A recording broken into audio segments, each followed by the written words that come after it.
What? Okay, we're live. Hi, Tom. Hello, Welcome. nerds. Nerds! Nerds for Christmas! How are you? So great to see you, Tom. It's always a pleasure to chat. I was delighted to have you on the Nerds channel, and very excited to visit your channel and catch up with you as well, Juhl. So tell me a little bit about when did you start it? Sort of to have this channel. It's called Nerds for Yen. Yeah, Nerds for Yang started in March of 2019. So we're almost 2 years old now. Crazy. Yeah. Wow.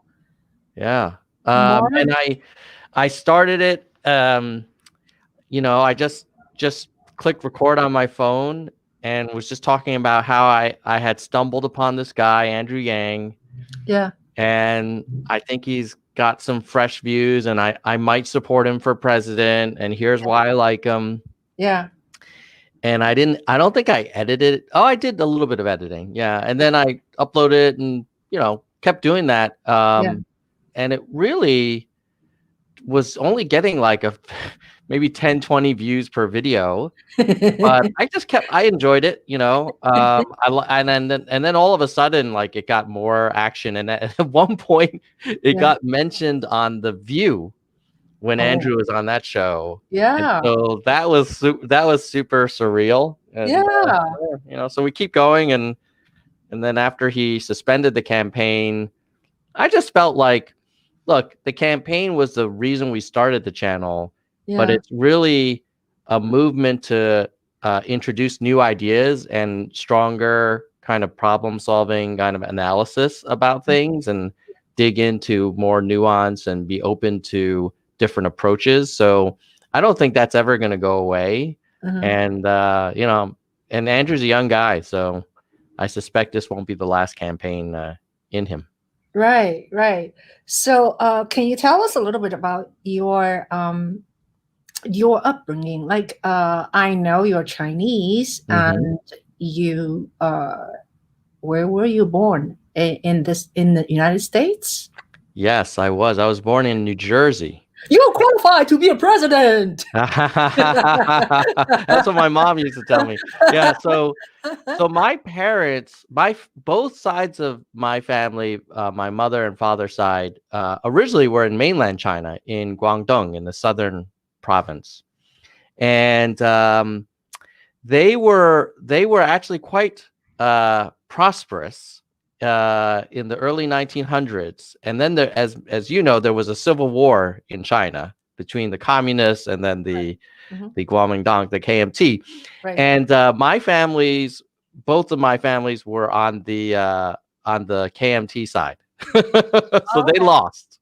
Yeah. And in fact, my father's side owned a lot of property and owned factories and was a bit of an industrialist. And my mother's side was involved in the KMT government, like in Congress, at their equivalent of Congress at the time. So after losing the Civil War, both mother's side of the family and parents' side and father's side of the family fled and went to Hong Kong, where it was considered like safer for capitalists basically to escape. Right. And then, so they were in Hong Kong from the 40s until the 70s. And then they were concerned about mainland China, like what would happen when China retook Hong Kong. Because when they were living in Hong Kong, it was still a colony of England. Yeah. And so they were like, hey, they were worried about mainland China's influence on Hong Kong. So then they then moved from Hong Kong to New Jersey. And luckily, my dad was an engineer. And at that point in the 70s, they were looking for a lot of trained scientists and stuff. So he had a couple of master's degrees in engineering, one from Toronto and one from Birmingham in England. So he did a lot of like civil engineering stuff. So he came over, got a job, and then applied for us. And then my mom and my two brothers came over. And then I was born a couple years later in New Jersey. Mm. And so that's where my story started. I'm definitely, son of immigrants. Yeah, yeah. So I understand you have very good education. You have degrees, 2 degrees from Harvard. Uh, One degree from Harvard. Yeah. is it economics or something?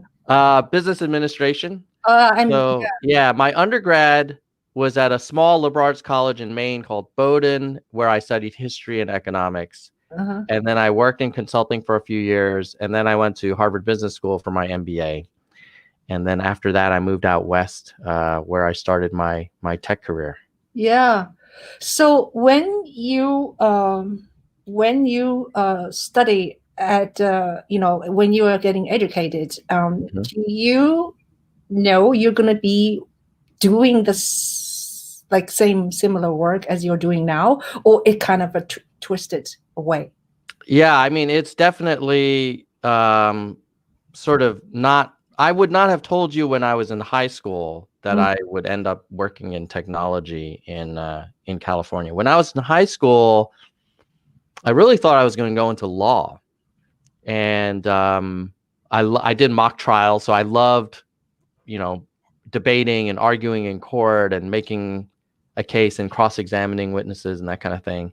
mm, And so I thought I was going to go to law school.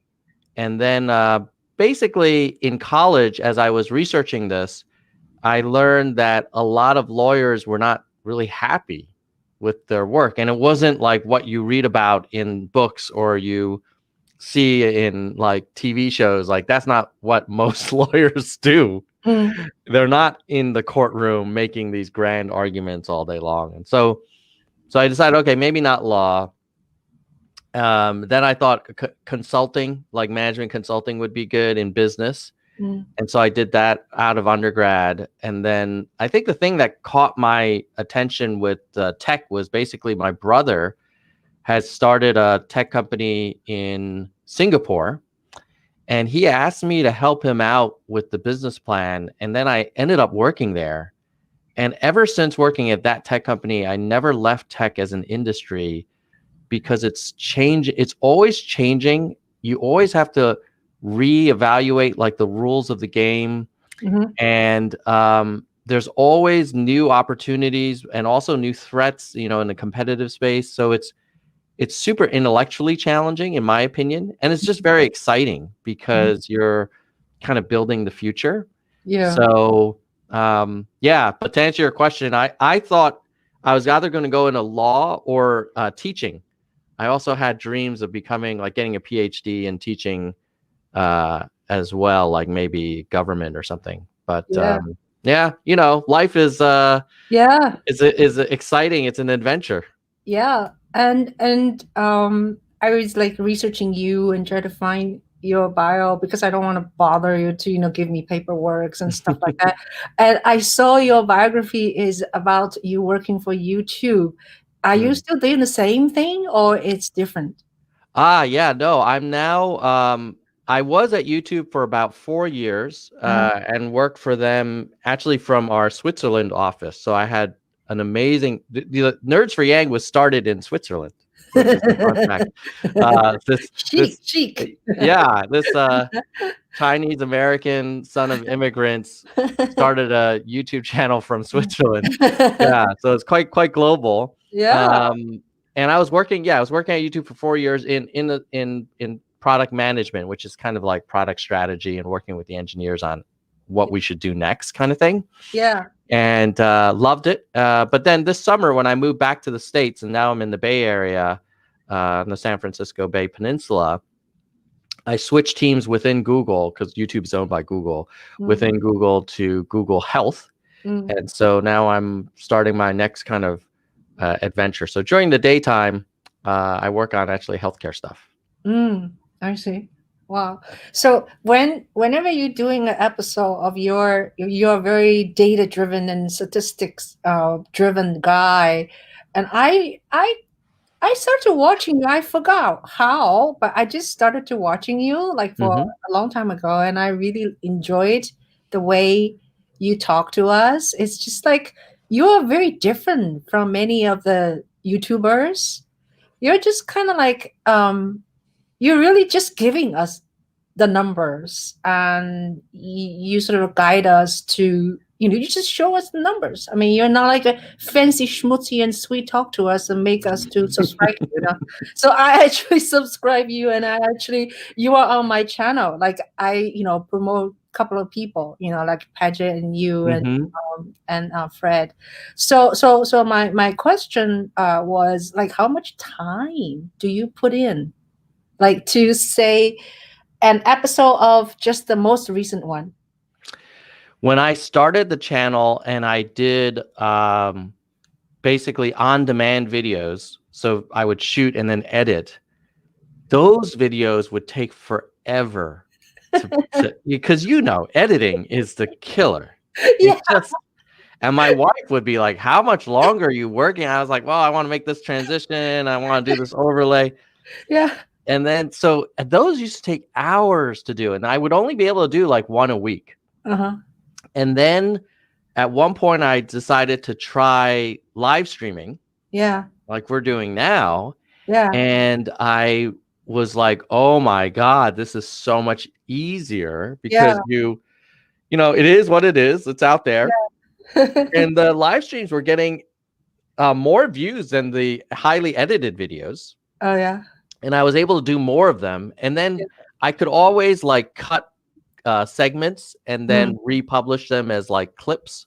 Yeah. So now for the live streams, basically I only prepare like maybe 5 minutes before the show. I'll pull up in tabs like a bunch of charts and data, and then I'll actually see much of that data for the first time on the live stream, and we'll just discover it together, because I don't come in with an agenda. Like the last one I did just a few days ago, we looked at 9 charts describing the state of the economy. And to be honest, I thought it was going to be more sort of a more negative story than in reality. What we did is, as we went through, it became clear to me, like, well, you know what? Actually, the economy is growing. Yeah. And income and salaries are growing. The problem, I think the nuance was, there's also about 10% of the population where it's getting very hard. Yeah. And it's food scarcity, it's housing insecurity. But they call it the K-shaped recovery. It's almost like an E-shaped recovery, where the bottom is really struggling. The middle is about the same, and then the top are doing great with the NASDAQ and the stock market performance, and knowledge workers who don't can easily work from home forever. Right. So now tell me a little bit about when and what made you to be Andrew Yang supporter. Okay, so the first time I encountered him was listening. It wasn't even the full Joe Rogan interview. It was a clip where he was talking about college education and how it is overprescribed. And I have felt very passionately about that for probably the last 20 years. That we keep trying to convince everyone that if you go to college, like, all your problems are solved. But the reality is that most people don't go to college. Many who start don't finish. And then those who do finish, I think it's like almost half of them are performing jobs that don't require the 4-year investment that they made. And meanwhile, I had lived, as I mentioned, in Europe, and I had seen how a lot of people will pursue vocational training, specialized training, and they end up making more than American college grads, because they have very unique trained skills. So they're not learning sports marketing, because if you look at what people major in college versus the jobs available, they're often very different.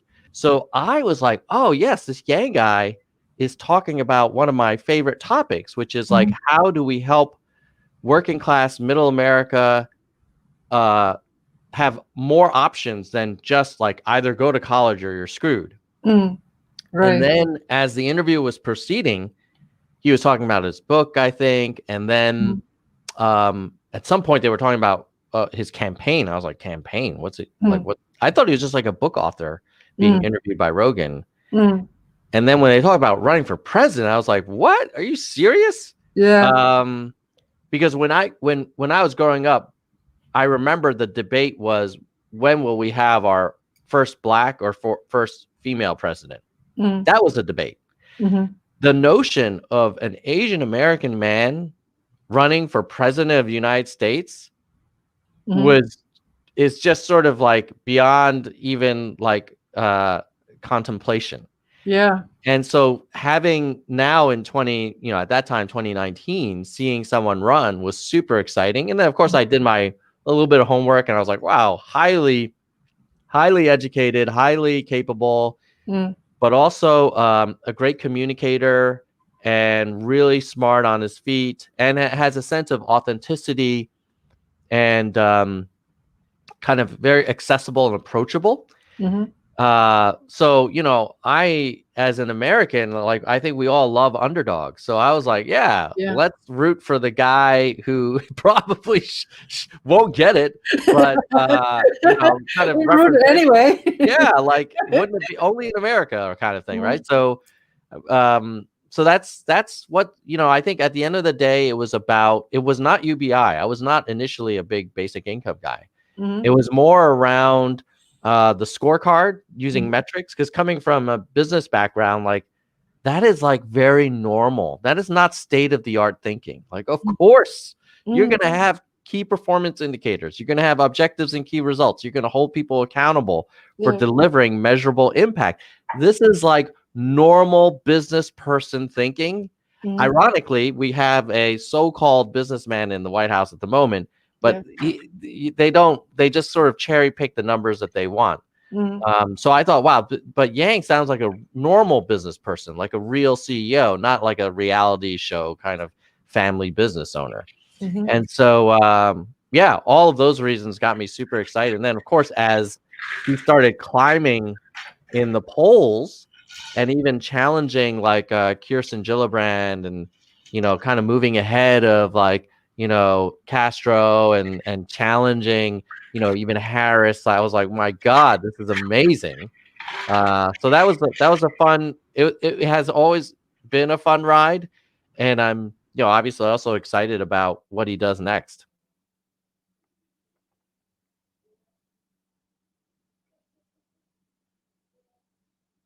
Oh.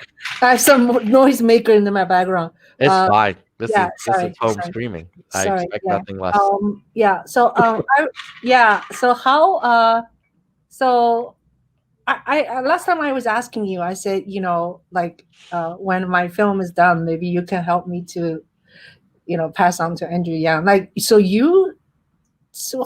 how did you get him onto your show? It's so weird. I was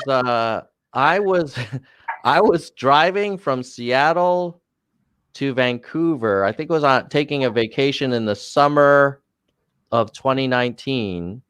And my wife and I had gone up to Vancouver because we love Asian food, and we were living in Switzerland, which is not known for its Asian food. So we were like, oh, this is great. Let's go back to the West Coast, and like, and the kids were at like a summer camp and stuff.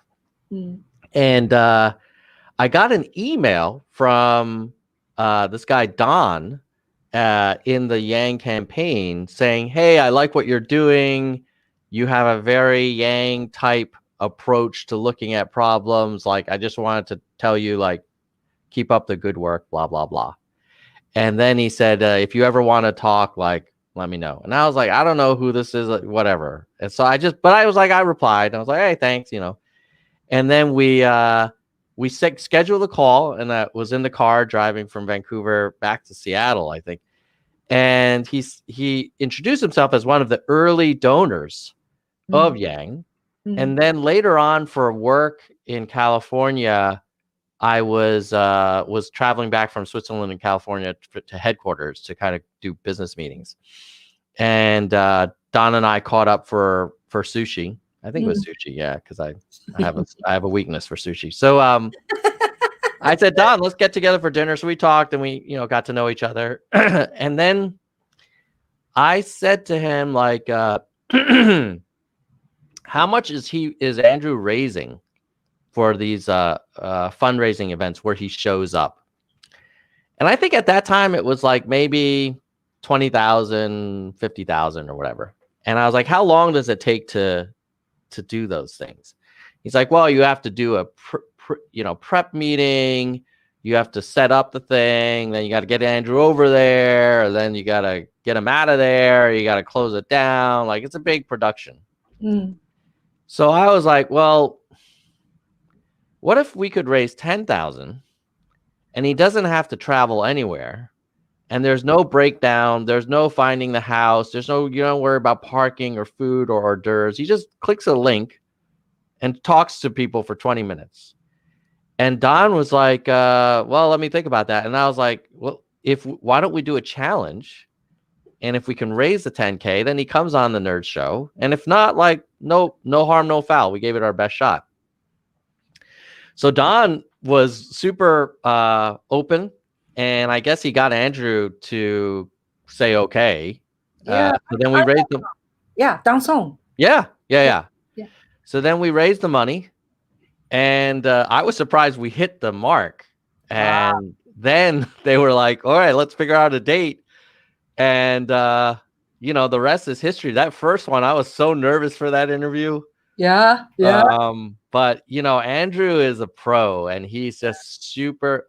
He has the ability to put the interviewer at ease, which is really interesting. Like, not only can he handle the hard questions, right, but he somehow connects with the interviewer so that the interviewer doesn't feel stressed out. And then, the rest flows.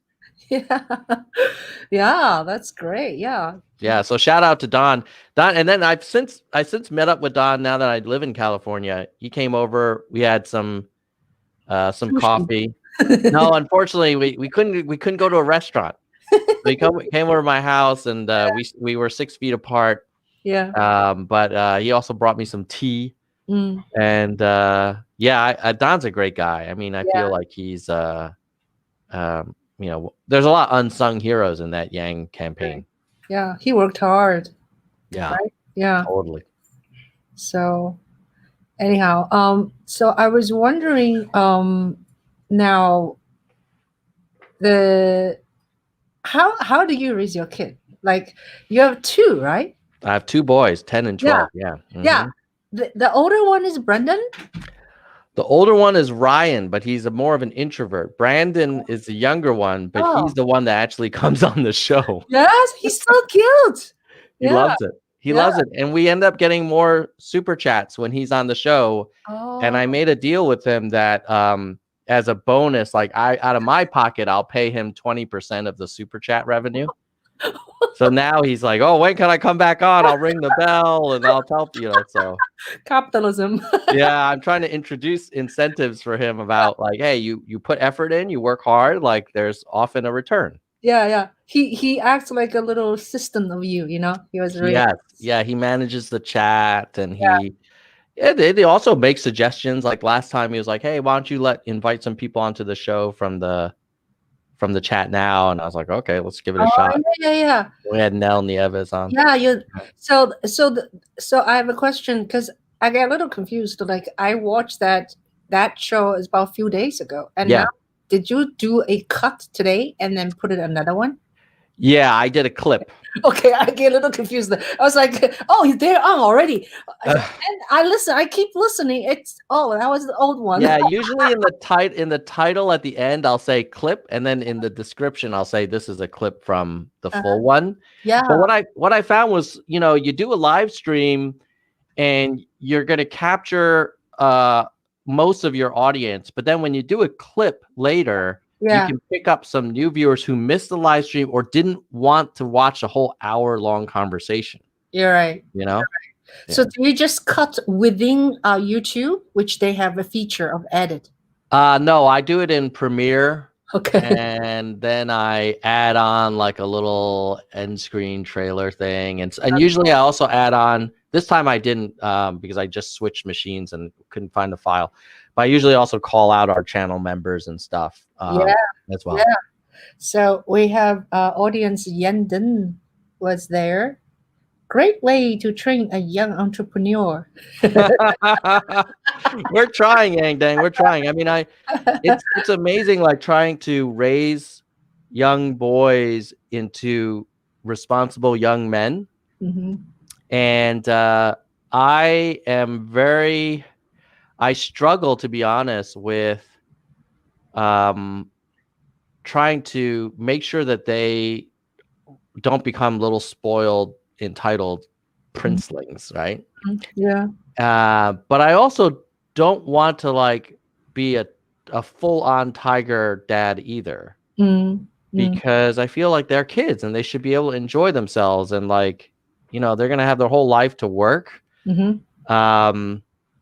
And I'm hesitant to kind of over program them. You know how a lot of parents, you know, have like 50 activities for each kid, and they're like going all, you know, learning like 18 languages and 5 musical instruments and doing calculus. And I try to be like, hey, you know, number one, like, I don't think I have time to do to manage all that stuff for them. And two, like, I think kids should also learn how to be a little more independent and pursue their own interests, and kind of be more responsible for their own time.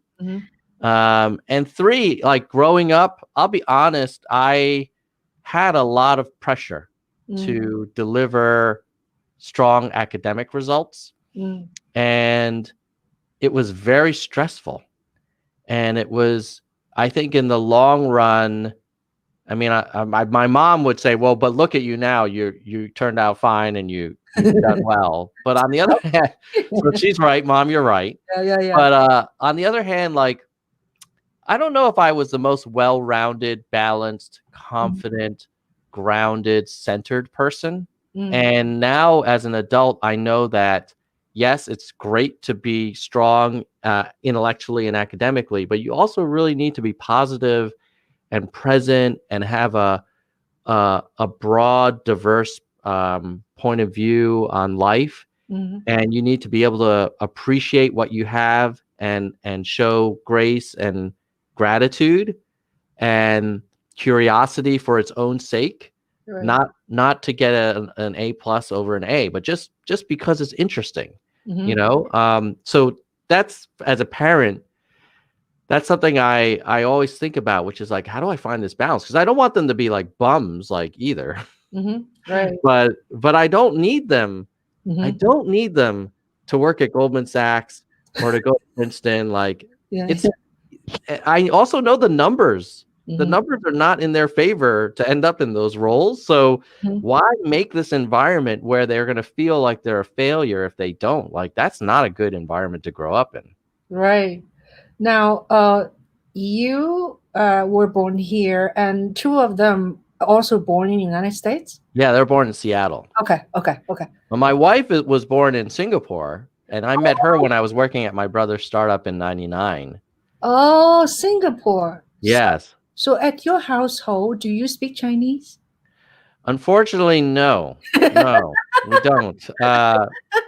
Because my Chinese is pretty bad. You know, when I grew up in it's interesting. When I grew up in America in the 70s, the theme was assimilation. So in fact, I remembered the teacher telling my mom, hey, don't speak Chinese at home. Like, he needs to become fluent in English. And so of course they did that. And I am now, thankfully, fluent in English as a native speaker, but my Chinese is terrible. So I have, like, I can understand a lot of Cantonese, and I can speak a little bit of Cantonese. And then I took 2 years of Mandarin in college, and actually spent a summer in Beijing back in the mid-90s. And then my wife speaks Mandarin fluently. Wow. Yeah, but to answer your question, in the house, I think my German is probably better than my Mandarin, to be honest with you. Wow. Yeah. Cool. Wow. Yeah. German is difficult. I Oh, studied it's hard. 1 week, then I quit. It's hard. Too hard. It's hard. Yeah. I mean, the other thing I realized was mastering even English and having very precise diction and being able to organize your thoughts and communicate complex topics very effectively Uh-huh. is still a very big challenge. And so I often wonder, like, what is the return on investment from becoming an even more precise and persuasive English speaker, like going to like master level, or picking up Spanish or Italian or German or Mandarin, which I would love to do as well. But yeah, that's kind of unfortunately right now we're mostly a single language household. So now, could we please talk about possibly Andrew Yang is gonna be running for mayor? How do you feel? Yeah. I originally was not really excited about that. And now I'm kind of like ambivalent. So the reason why initially I was kind of skeptical or uncomfortable was, number one, I felt like, my God, this guy must be tired. He's been running for president. He basically campaigned for Biden. He started a nonprofit. Like, really? Now you're gonna run for mayor? Like, slow down, bro. So I worry a little bit about burnout, and I also worry about the Yang gang running out of gas. So that was one thing. The other thing was I was thinking, well, if you can get Biden to put you in commerce or labor or small business administration, he might have more impact on the country that way than as mayor of New York. Now I've looked at that famous Sling Strategies poll of 1,000 mayoral voters, and it is definitely impressive how strong Yang polls and across multiple demographic groups, which is that clip that you just mentioned that we put out. After you talk about this, I wanted to go to your site. Just Yeah, people. Okay. sure. Yeah, that sounds great. So tell me, yeah. Yeah, so I was encouraged by, like, okay, he's not crazy. Like he's got some polling support here. To me, it comes down to 3 questions. Yeah. Can you win? Yeah. Can you afford to lose? And what are your alternatives? So for can you win, it's like, well, winning the mayor of New York, that's a huge campaign. It's not like mayor of, some small town in Indiana or something like that, right? Yeah. It's mayor of New York City. It's a big race, and they fight hard there. So they're going to try and dig up all kinds of stuff. Who knows? Like, it's going to be tough. Yeah. But can you win also means not only can you win the election, can you actually get meaningful progress for New York City? New York is kind of in a really hard place right now. It's sort of like they put you in like as a pitcher in a game when you're down 30 points. It's like, I don't know if I want you to put me in, coach. Like, this may not be setting me up for success. So the question 1 is, can you win the election and also have a successful mayoral term?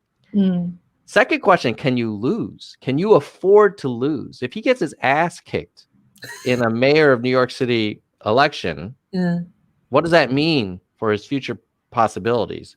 Maybe people say, it's fine. People run all the time. Obama lost when he ran for Senate the first time. Yeah. Maybe. Yeah. Or can he lose if he wins the election and then ends up having a really spotty or mixed results as a mayor? Might that be his last job? Like, oh, you're the failed mayor of New York City. Like, no, right? So those are the 2 questions. And the third one is like, well, what else could he do?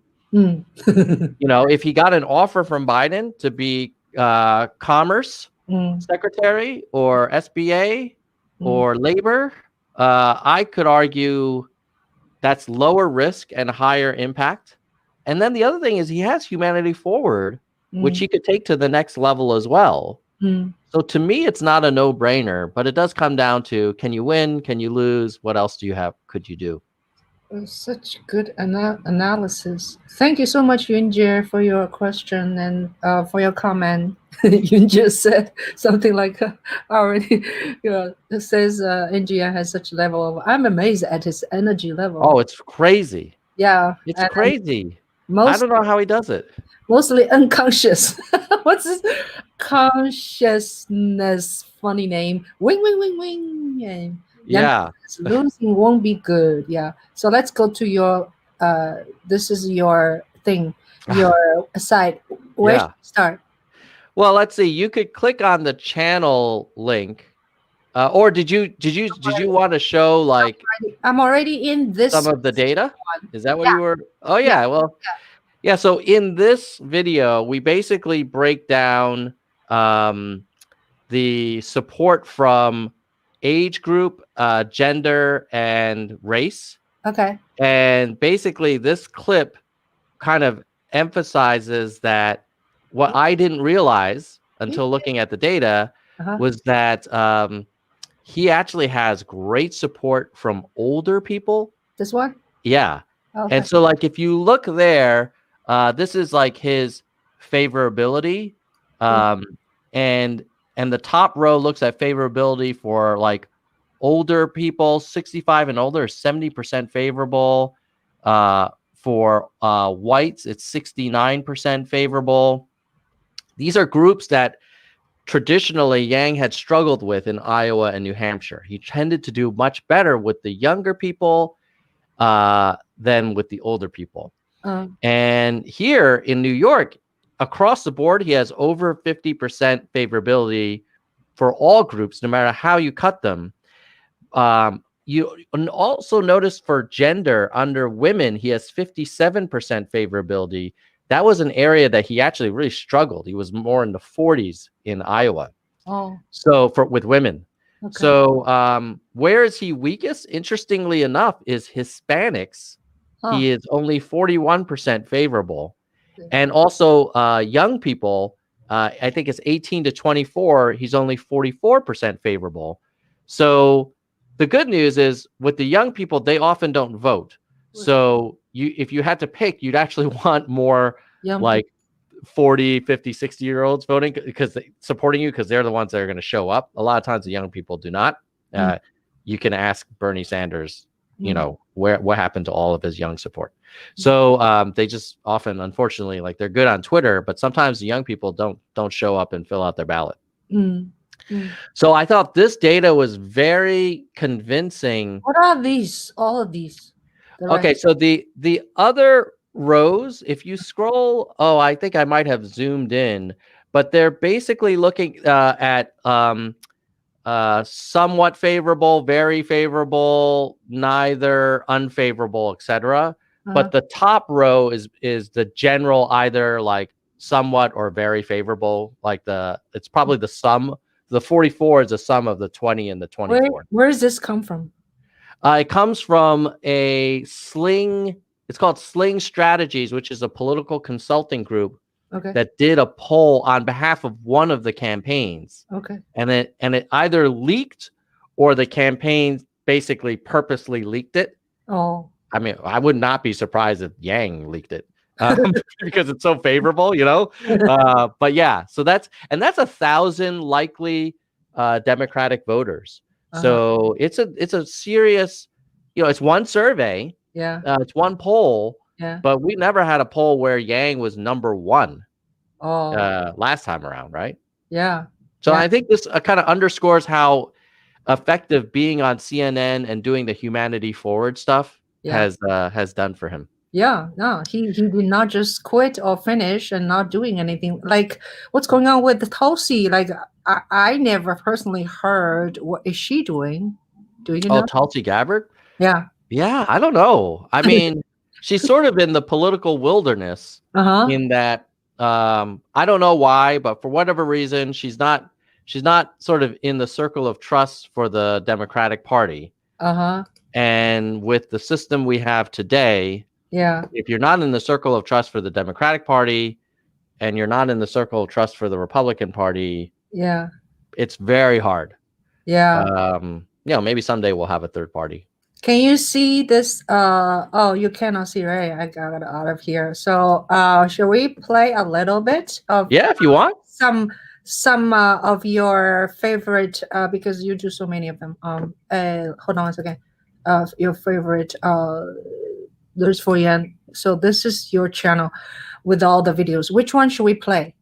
Oh, my favorite one. Here's your Santa Claus. My Christmas data. Yeah. My favorite one actually is if you can find it, it's the one after. Hold on. I go to your video. I like to look for like this one. Yeah, that's a good one. If you can see one where I'm wearing sunglasses, it's a video I did on the day, I think it was a day after the election, or maybe it was 2 days after there it is. Here. Oh yeah, you were wild. And they announced that the AP announced that Biden had won and that Trump had lost. And I shot that video. Hold on. Let me make it bigger. Can you hear the audio? Yeah, I can. Okay.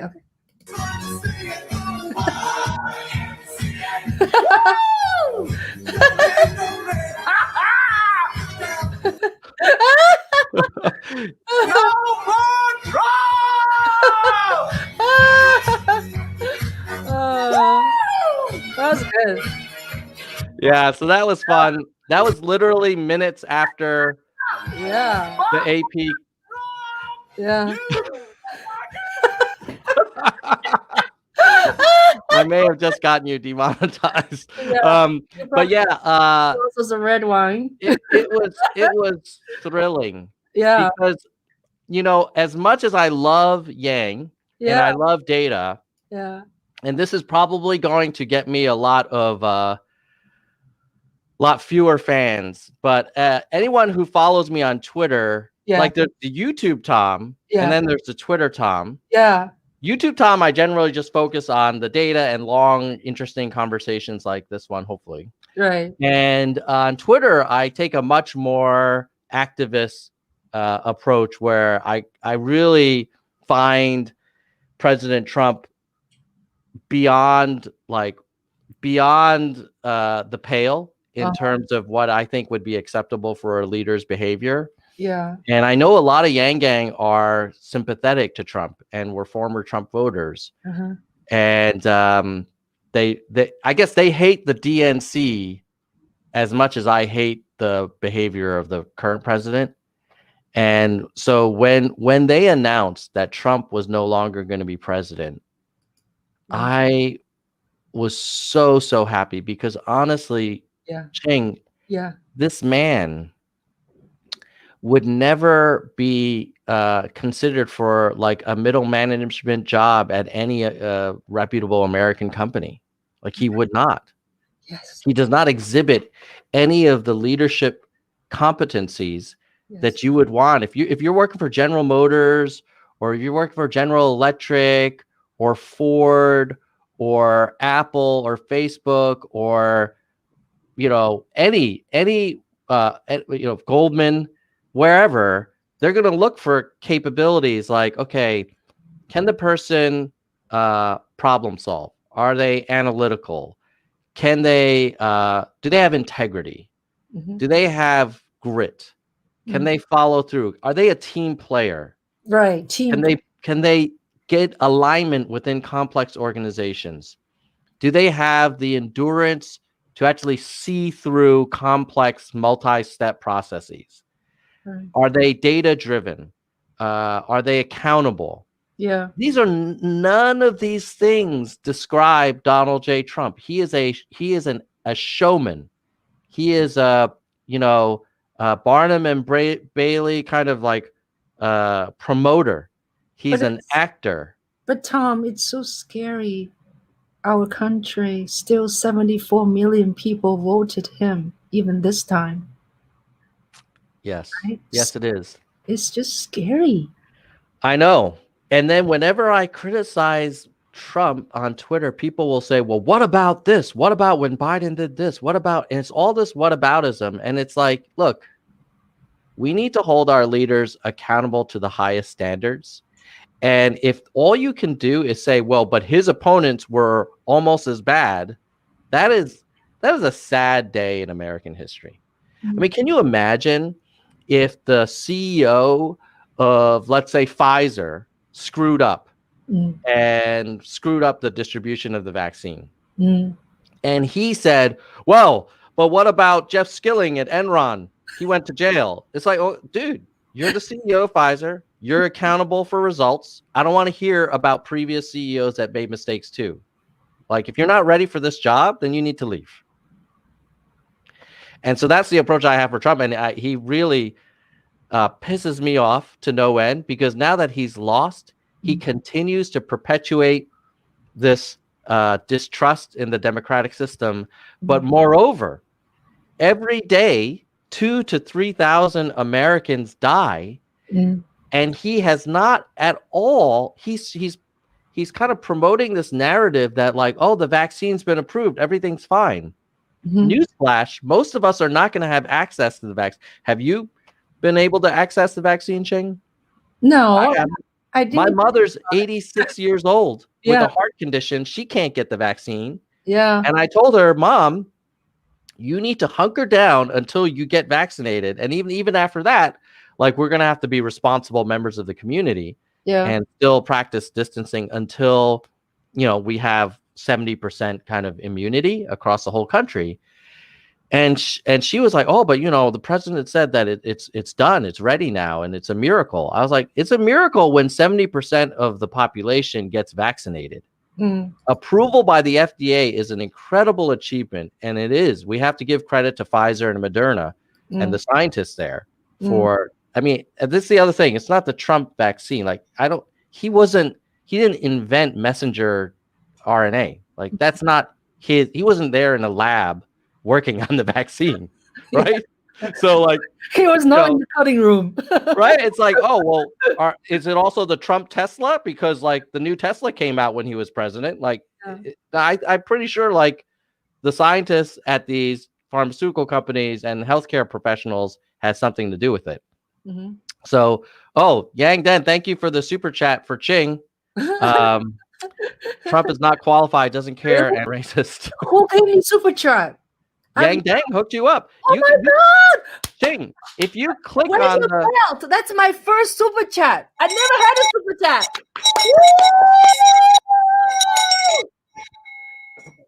Ching, if you click on it in the chat, it'll display it on the screen so everyone can see. I don't know where to click on. Just click on it on the on the right hand corner. Click on the green box.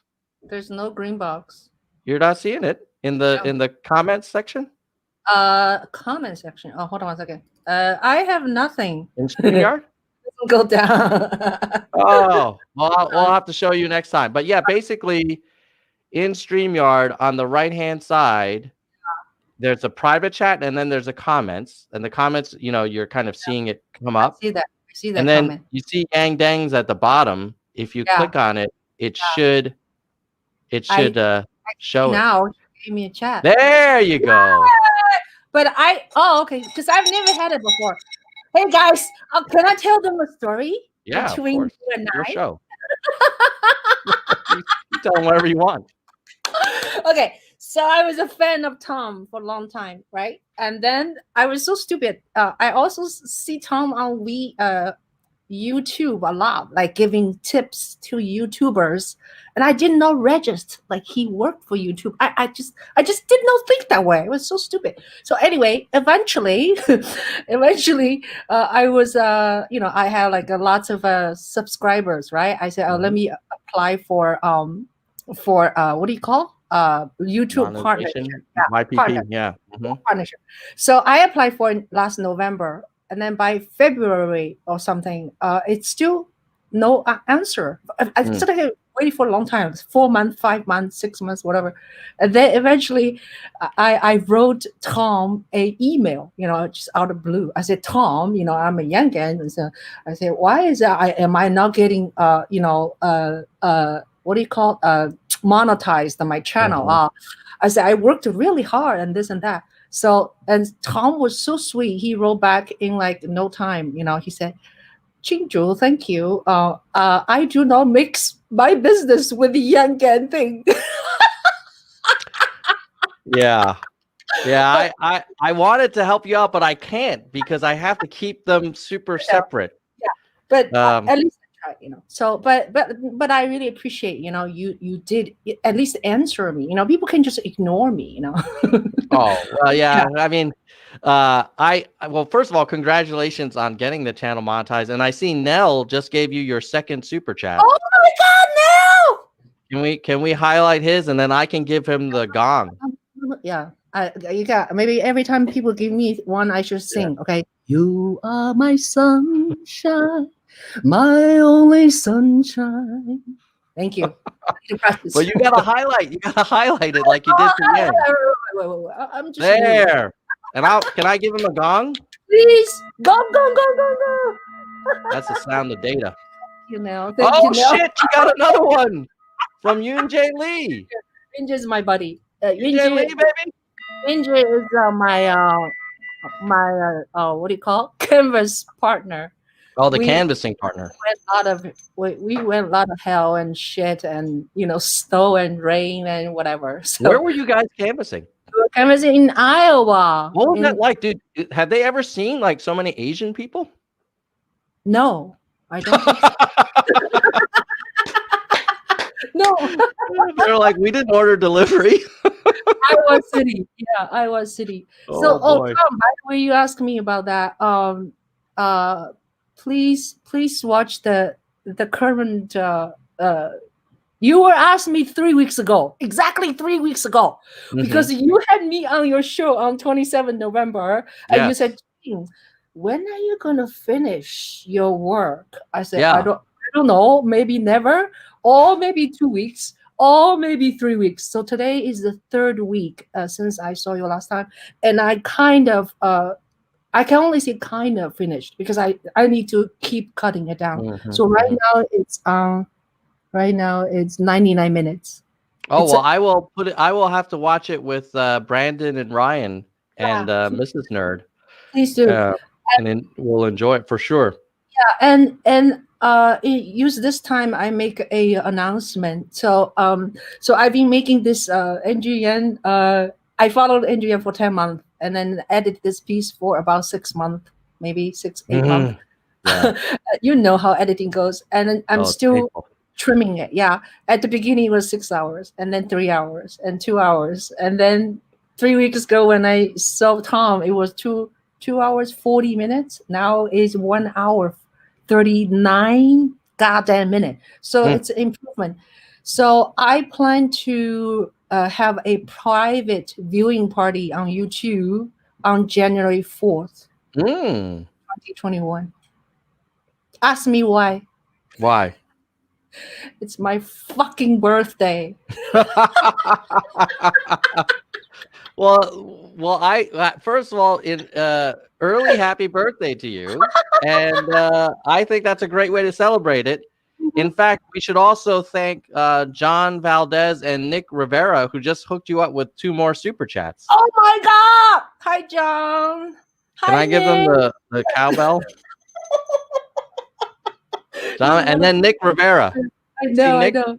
Yeah, Nick is my buddy. Nick is the one in my film. He's in all 4 states of canvassing. Wow. Yeah. So I should make a movie about Nick, Seriously.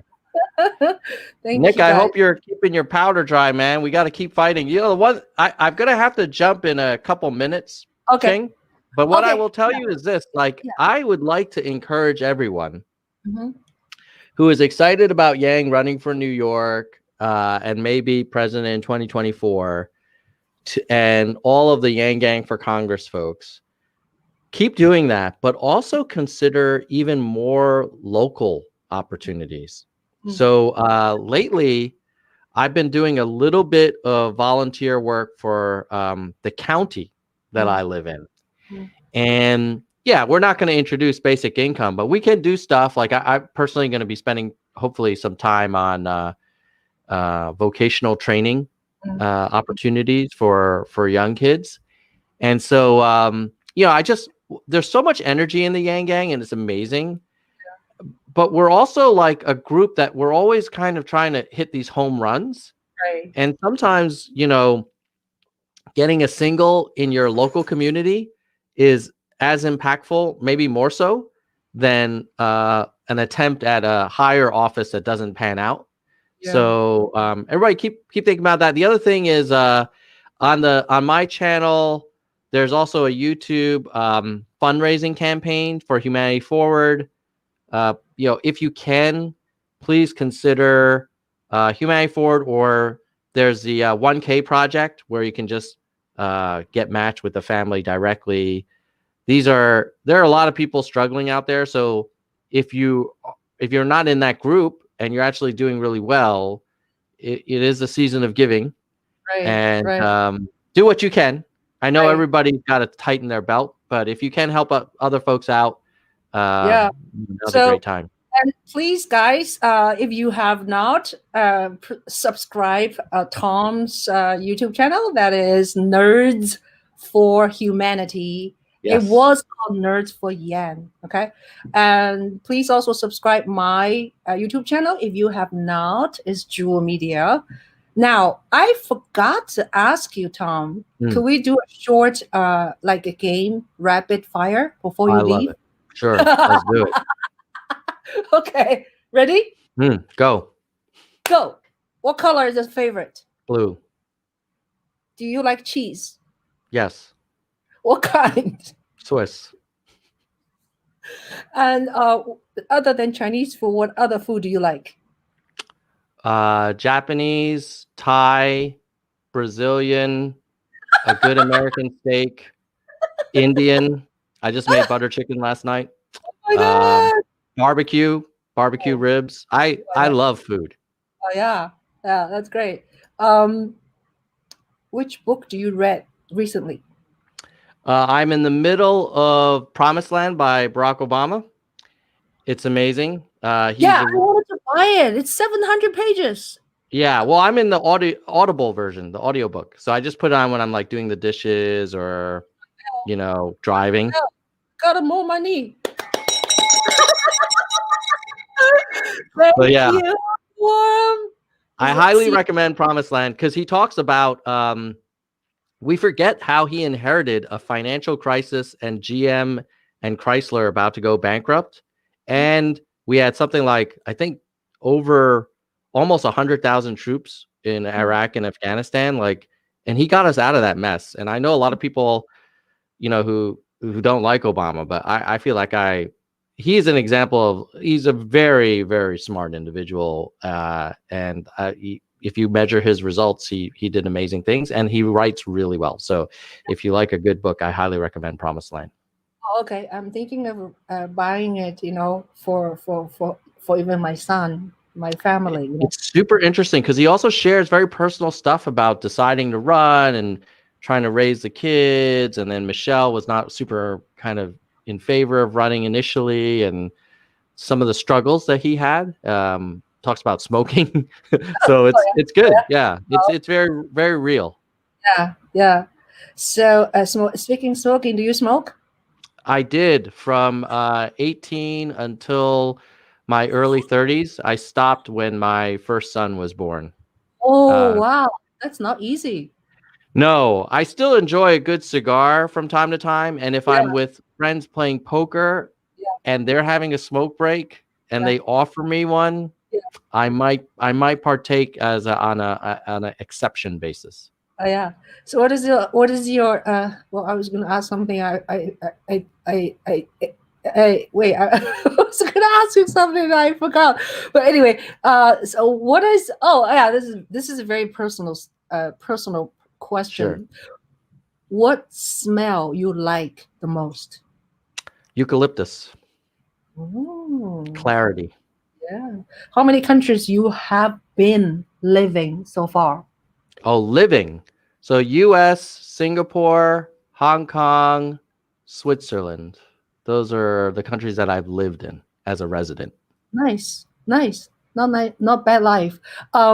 If I would take you right now to a bar, what would you order? Well, I don't really drink that much because alcohol, I don't process it well, so I get red and I have like allergic reaction. But if I had to drink something, maybe just a small glass of Pinot, like a red wine, would be nice. If I had like a hamburger to go with it or something. Yeah.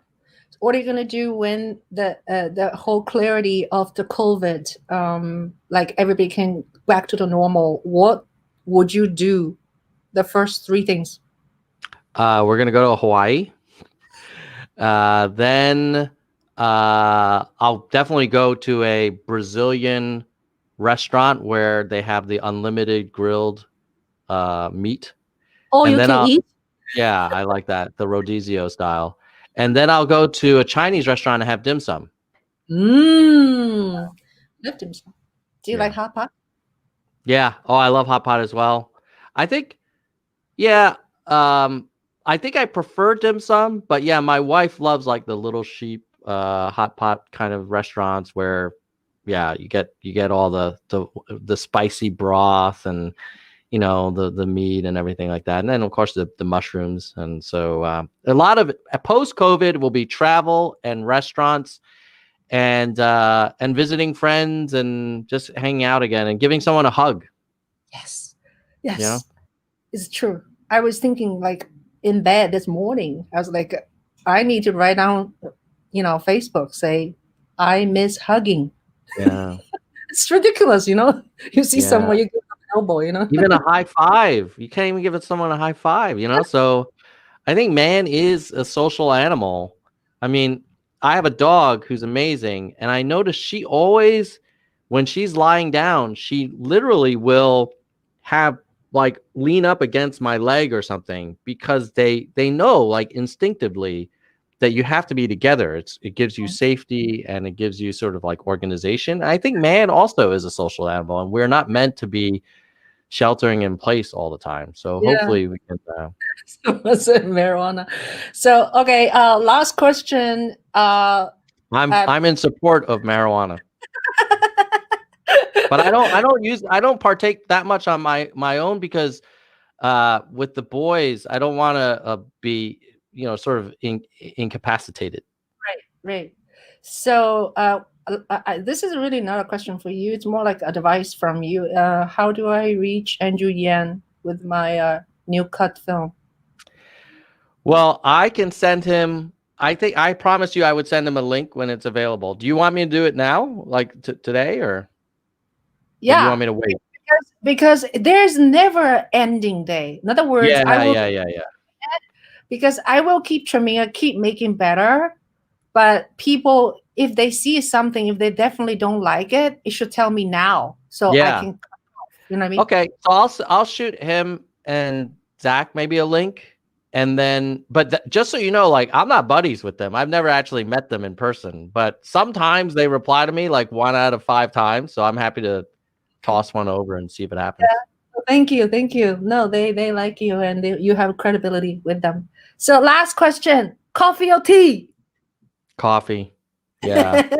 Yeah, I'm a big fan of coffee. I invest in freshly brewed beans. I used to roast my own raw coffee beans at home, and I have a pretty good espresso maker, a Rancho, and it's I love my morning latte and cappuccino. I look forward to it. In fact, I might have to go get one soon for my second one. And then occasionally in the afternoon, I'm more of a tea guy, and I'll have some green tea or some jasmine tea, Earl Grey, or Earl Grey. Any kind of tea really is good. Rooibos, like a good rooibos. That's good for you. All right, great. Thank you so much, Tom, for talking with me, and it was fun. And you always, you're so smart. You're so articulated. You definitely should be a professor, actually. Oh, I would love to do that as my second career. Yeah. So right now I'm super busy with. By the way, I'm very busy with ofthepeople.us, and we're launching in January. So if you aren't familiar with it, go check it out. Ofthepeople.us. Of the people. US. Yeah, Okay. ofthepeople.us. And it's Okay. like a Kickstarter for people running for office Oh, to kind of get their initial first 1,000 supporters kind of thing. oh, It'll be early. It's an all volunteer project, but it's something that we're excited about. And, okay. I look forward to continuing the conversation next time, Ching. It's Thank you been so a much. great pleasure and an honor to be on your show. Thank you. Thank you. Thank our guests join us, and thank you people to offer the money. I will work harder for that. And thank you, Tom. All right. So until next time, we're gonna say goodbye now. Okay. Goodbye, nerds. Goodbye, nerds. Ho, ho, ho.